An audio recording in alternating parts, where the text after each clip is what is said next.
రమ్యమైనటువంటి స్థలానికి నేను వెళుతున్నాను. దేవుని మందిరము రమ్యమైనది అని నువ్వు గ్రహించావా?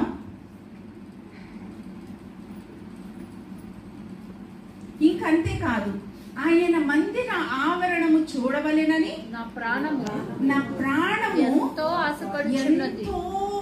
ఆశపడుతుంది, అది సొమ్మసిల్లుచున్నది. దేవుని మందిరము చూడడానికి ఆయన ప్రాణం అంట ఆశపడుతుందంట.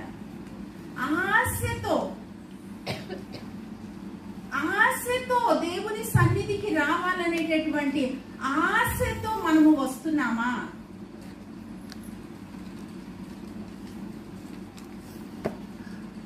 ఆయన సన్నిధి, ఆయన ఆవరణము, ఆయన నివాస స్థలము రమ్యమైనదంట.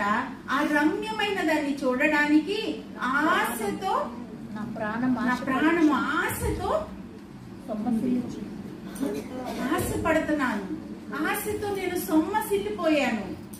అంతేకాదు, ఆ తర్వాత మాట ఇంకా ఎంత బాగుందో చదవండి. జీవకాల దేవుణ్ణి దర్శించుకోవడానికి నా హృదయము, నా శరీరము ఆనందముతో ఏంటి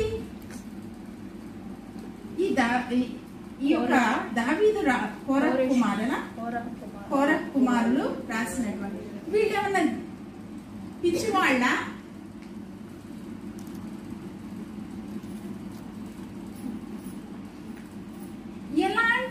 ఎలాంటి రీతిలో దేవుని మందిరము గురించి, ఆయన ఆవరణము గురించి ఎలాంటి ఆశ, ఈ ఆశ ఎలా ఉందంటే ఆయన యొక్క హృదయము, ఆయన యొక్క శరీరము ఆనందముతో కేకలు వేస్తుందంట.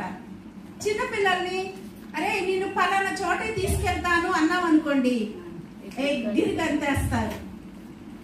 వాళ్ళ ఆనందానికి అవధులు ఉంటాయా? ఉండవు. ఇంకా వాళ్ళు ఎగిరి నేను పలానా చోటకి వెళ్తున్నాను అని చెప్పి వాళ్ళు ఎగురుకుంటా పరిగెత్తుకుంటా వాళ్ళకెళ్ళి చెప్తారు, వీళ్ళకెళ్ళి చెప్తారు, నేను పలానా చోటకి వెళ్తున్నాను. వాళ్ళ సంతోషానికి అవధులు ఉండవు. ఎంత సంతోషపడతారంటే వారి శరీరము, మనకు కూడా ఆ అనుభూతి మనకు తెలుసు. మనకిష్టమైంది దానికి దగ్గరికి వెళుతున్నామంటే, మనకిష్టమైన ఊరు వెళ్తున్నామంటే, మనకిష్టమైన బంధువుల దగ్గరికి వెళుతున్నామంటే, లేకపోతే ఒక ఇష్టమైనటువంటి దానిని మనం చూడటానికి వెళుతున్నామంటే మన